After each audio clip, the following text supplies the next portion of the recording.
পার্লামেন্টে ঢুকি নাই এর আগে, কিন্তু এবার পার্লামেন্টের একজন ক্ষুদ্র দায়িত্বশীল সদস্য।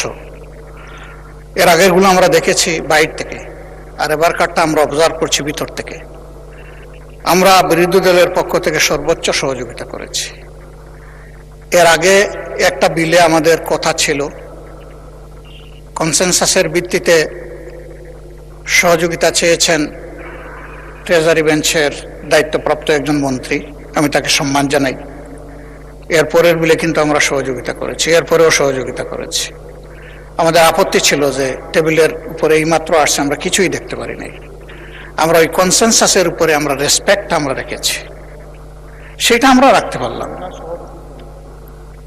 এই আপনার সভাপতিত্ব হয়েছে, আমরা সেটা রাখতে পারলাম, কিন্তু আমাদের একটা ন্যায্য এই দাবি, যেটার সাথে সবার ব্যক্তিগত আবেগ, চিন্তা এবং কন্ট্রিবিউশন, স্যাক্রিফাইস জড়িত, সেটা একটু সরকারি দল পারেন না একটু রিভিউ করতে? তারা একটু মন বড় করে বলতে পারেন, ঠিক আছে এজ ইট ইজ আমরা এখন পাশ করে নিলাম, ভবিষ্যতে অধিকতর সংশোধন দরকার মনে করলে আবার আমরা বিলাম, সেটা পারি। কিন্তু না না, আপনারা তো পাশ করেছেন সংশোধনী সহ। মাননীয় স্পিকার, এটা কি সংশোধনী সহ পাশ হয়েছে নাকি সংশোধনী ছাড়া পাশ হয়েছে?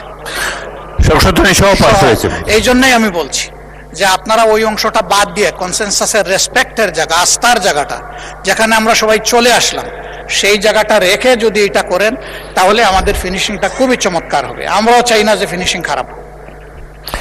মাননীয় বিরোধী দলের নেতা, এরপরে একটা কথা আছে, এটা আপনি বলেছেন যে আর একটা মাত্র বিল বাকি আছে, তাইলে বাকি বিলগুলা কি হবে মাননীয় স্পিকার?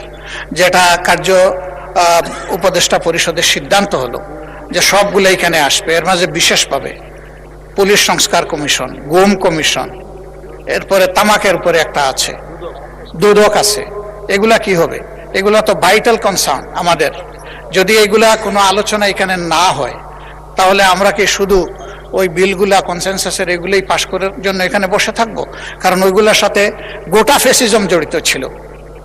সেই ফ্যাসিজমের রুটগুলা যদি রেখে আমরা এখান থেকে বিদায় নেই, তাহলে আমরা আমাদের দায়িত্ব, বিবেক এবং জনগণের কাছে আমরা দায়বদ্ধ হয়ে যাব। আমরা সে দায় কেন নেব? এই জন্য আপনার মাধ্যমে আমরা স্পষ্ট জানতে চাচ্ছি এই সবগুলা বিল আসবে কিনা, এটা আগে আমাদের জানা দরকার।